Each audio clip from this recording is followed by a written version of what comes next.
once again with La Voz de la Justicia. We are here today with a special guest that we have had in the past. Unfortunately, for those of you that saw that video, you might have noticed there were some technical difficulties. So we decided to redo this video as it's really important for you to know Mamadou. So welcome Mamadou to the show. I know you've been in person and this is your second time, but now via online. So how exciting! How are you doing today? Doing great, doing great. Happy to be here, happy to be back here, and I am excited about getting to know the community and also getting to just introduce myself to everyone and the work that I do. It's been really Awesome. Thank you, Mamadou. So do you want to start off maybe by telling us your name and your title at Drcc? Yeah, my name is Mamadou Piate. I'm an RVC fellow, RVC rooted in vibrant community fellow. I'm doing a two-year fellowship with Duamis River Community Coalition. I mostly work in areas of climate change resilience, but then overall, DRCC, we all work as a team, so it's kind of just that teamwork, working with everyone else in different areas, kind of like taking that holistic approach. Mm-hmm. Yeah, so Mamadou is a fellow with us at Drcc, and we're excited to have him. It's exciting for me to do this interview as well because I was also part of this fellowship program with RVC, and as I spoke with Mamadou, it's really exciting, and it brings me a lot of capacity building, right? They focus a lot on training. They focus a lot on individuals growing as professionals in these new careers. And I know Mamadou has a lot of things that he has done in the past with community engagement himself. So Mamadou, do you want to talk a little bit about the past community engagement? Totally. My journey as a community, as a community organizer started back home before I came to the US. In the Gambia, I did a lot of community work, working with communities, with different organizations, grassroots communities. We did a lot of campaigns. We also did a lot of community mobilization. I work with women group. I also work with child protection groups, and all different sectors of the community. So bringing that experience to the US, when I came here in 2016, I moved to Seattle. When I came to Seattle, and I found I was going to college, and we were able to create a group at Seattle Central College called African Student Association, and through that I was able to meet a lot of good people, a lot of influential people in community organizing.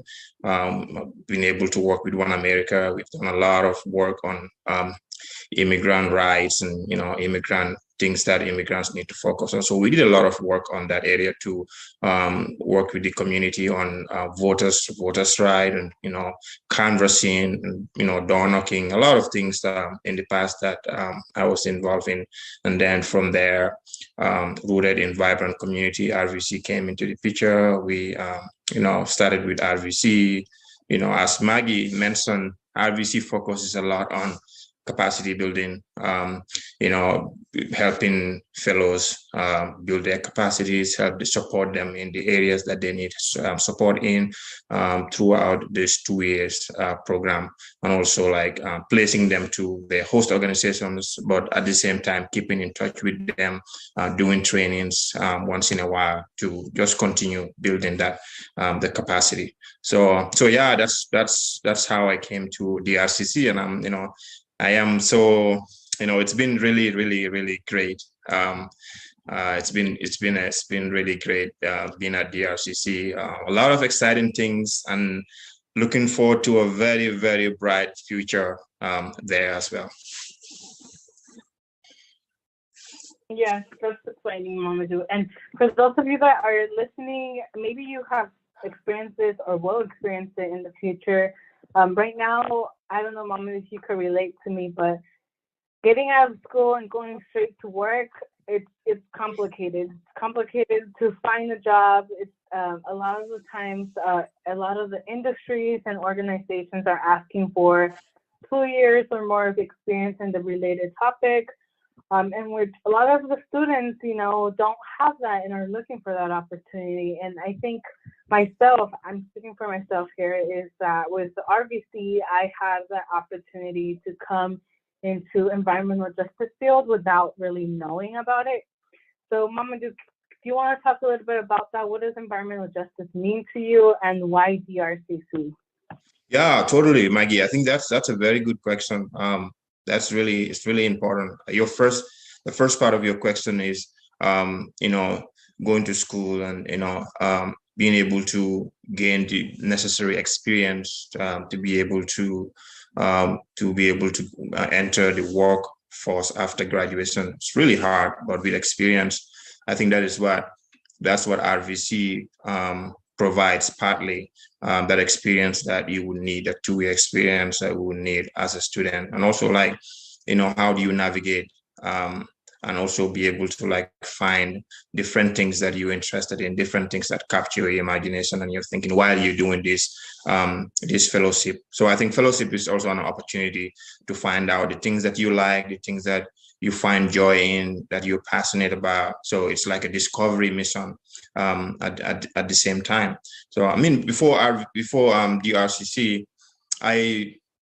my knowledge on environmental justice and environmental issues is very limited. I know a few things, but I actually didn't know a lot about environmental justice, on climate justice and everything. So when I was placed with DRCC and I looked at everything that DRCC is doing has to do with environmental justice, I'm like, wow, okay, well, I'm excited about this, but I don't really know a lot about environmental justice. And so, well, and I remember Maggie, the first time we met, Maggie was telling me how, her situation is also the same. Before she came to DRCC, she didn't know a lot about environmental justice or whatever, but when she came in, now she's, through her work and working with other people, she was able to like actually know a lot about. So that's how it all started. And, when I can say at this point, now that I'm working on this climate resilient cohort project with Adrian and all those and everyone else at DRCC, I think my knowledge in environmental justice and the way I think environmental justice should be a part of our community, should be a part of what we do to protect our environment. Now I can say confidently that it's really I'm really at a place where my knowledge has expanded a little bit in that area. So that's good. Yeah, and I think you make a really good point, Mamadou, is that many times we do the work, we live in the community where we're experiencing injustice due to our environment, and we don't necessarily call it environmental injustice. We just live in this situation, right? It takes a couple steps for us to recognize and put this term to our situation. So this goes a lot with the topic I talk with many community members every single day in Duwamish Valley, is when I talk to neighbors and I'm like, how do you feel about living here? Many people are excited, they love it, they believe they have everything's good. They're like, it's a beautiful day, whatsoever. But what we don't really know is like, how's the air quality going? How is this traffic affecting us? So the things that we dig more into, which is some of the things I think, Mamadou, you have to experience with Adrian, especially working in climate, is something we talk a lot about. So getting to know a little bit more about Mamadou, and I know he brought this up already, is the climate cohort. So Mamadou came from not knowing much about environmental justice to now developing his own cohort, aside with Adrian Hampton, who is part of our DRCC staff as well. So Mamadou, do you want to give us a little background on what this climate cohort is, and can I still join? Yeah, totally. It's the first of its kind. It's like a pilot project, if you may call it. We thought, this it's absolutely indispensable for our community to benefit from an opportunity like this, because not every community have these kind of opportunities, but also not every community faces environmental hazard like Duamis Valley. Duamis Valley does. I mean, if you are not familiar with the history of Duamis Valley and how important environmental justice is, I would say you have to go back historically to be able to trace the origin of all the problems that were created in the Duamis Valley community. I mean, these were not problems that community members created. These were problems that industries created. These were problems that Boeing created. These were problems that all these big companies created. And now we have to be the ones to hold these people accountable to do the right thing. And the right thing right now is to come together and organize ourselves and hold these people accountable. So part of what this climate cohort does is to be able to install that advocacy skills in cohort members. We're going to be having like 10 cohort members from the communities. At this point, we have already received interest forms from people, but it's still open, and we still encourage anyone out there who is interested to apply, to just go ahead to the website and DRCC website and start applying. So we would. One of the benefits that you can get from this program is that you're going to have peers coming from communities who are like-minded, who have a lot of experience, who can share those experiences with you. And we'll also be inviting guest speakers who would come and talk about climate change, different topics on climate change, like flooding, like and heat. They will just be talking about different topics when it comes to climate. So it's an opportunity to expand your knowledge on climate change. And at the end of the day, we would certify the members of the members of this cohort, and there would be also compensation, because we realize that when at least compensating people for their time, so there would be compensation for climate cohort members. So this is a unique opportunity. This is an opportunity available for our community members to step up, and come in and play their part in the fight against climate change, and also to build climate resilience, to make our communities stronger, to make our communities tougher, in order to be able to deal with the effects and the impacts of climate change. Wow. Can you all believe Mama Lou said he knew nothing about justice after this? But it's great to hear you, Mama Lou, talk about this cohort. So for the folks that are interested, Mama Lou has mentioned it is still open. Would that be, Mama Lou, through an interest sheet, or would they contact you directly? How would you like that? Yeah, you can either contact me at Amadou at drcc.org, or Adrian at drcc.org. Also, if you go to the website and go to our website and you go to our climate justice, under that you'll be able to see our climate cohort, and that way it will be easier for you to get all the information that you're looking for. And also, if you want to apply, there will be an interest form that you can fill out and apply. Awesome. We will list the link as well in the comments of this video for folks that just want to click that link and go directly to the website page where the climate cohort is. And if you want to learn more, feel free to contact us. I believe we mentioned having different languages as well. Mama, do correct me if I'm wrong. So if you speak Spanish, Vietnamese, Thai, or another language, feel free to also reach out. We will be having interpretation as well.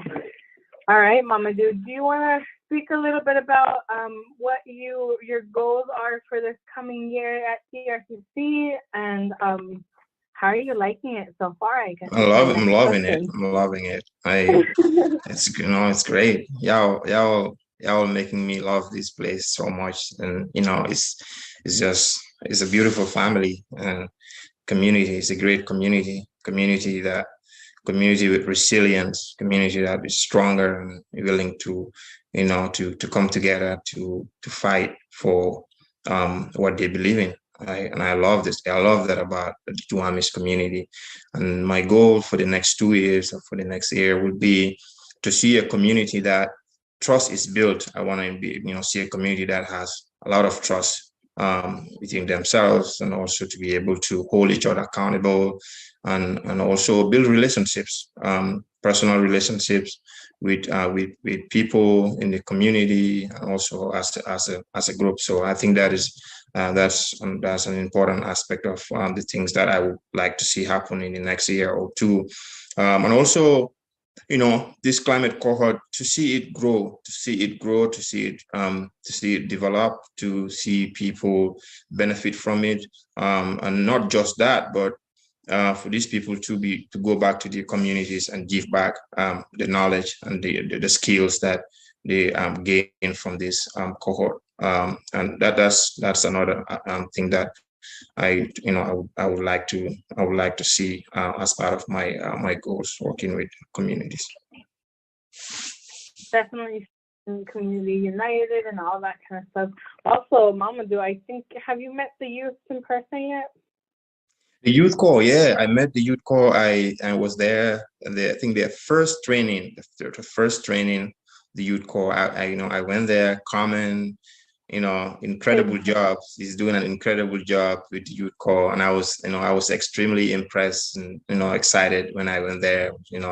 They were all focused and they were all ready to learn, and these young people are amazing, so curious. They just want to know more, and that's just something that really, really, really impresses me when I went there. And I'm looking forward to interacting with them more and getting to know them more and about their interests. And also, we're also trying to see if we can get some of them to join, some or even all of them to join our cohort, because we think youth actually play a crucial role in our community and in our fight against climate change, and also building resilience. So yeah, looking forward to all that exciting stuff. Of course, yes. I think youth are essential to the community work we're doing. All right, Mamadou, I think we've done a lot of talking about DRCC. Let's hear more about you. Tell us more about yourself. What kind of hobbies do you have? What do you like doing in your free time? That's a very good question. It's hard to answer that question right now, because I go to school, I have work, I have assignments. So hobbies are really really hard right now. But typically the things that I do when I'm not working or doing anything, just do nothing. I mean, just be at home, relax, and just recharge myself, and sometimes read novels. And there are times when I also just like to cook my favorite dish. It's called jollof rice. I cook that, invite friends over. I like to play soccer. That's one of the games that I also enjoy playing sometimes when I'm free. So yeah, these are the things that I also like to do. Yeah. Mm-hmm. Wow. So for all the folks that like soccer out there, hit up Mamadou to go play some soccer sometime. It would be fun to make a soccer team down in the Duwamish Valley, wouldn't it? It would be great. It would be, as that's, look, I even forgot to mention, a year from now or 2 years from now, I want to see Duwamish Valley have a soccer team, like a very strong soccer team. So that's just one of the things I would love to see. Some soccer players down here that I know of, and most of them have to go out of the valley to play. But yes, in the future, I hope that's something we get to do here. All right, Mamadou. I think that's pretty much all for today. It's a quick little overview of who Mamadou is and just introducing yourself to folks that are listening and watching this video. But this won't be the last time we have you here. So we are hoping to have you come by more often in the radio, maybe talking about the climate cohort. How is that going? We are open to any topics here in the radio. But other than that, do you have any questions, any last minute note you want to give to folks on yourself? Yeah, thank you so much. Thank you, Maggie, for having me here. It's been a pleasure, and I'm looking forward to coming back here to talk to folks about the climate cohort, and also to give you updates about some of the opportunities out there that we can all we can benefit from. So stay tuned, and thank you so much for being here. Yes, thank you, Mamadou. We look forward to hearing about those updates that cohort is going. So for sure, we'll be coming back. All right, folks, it was nice talking to y'all, and we will see Mamadou later. Thank you. See y'all. Bye.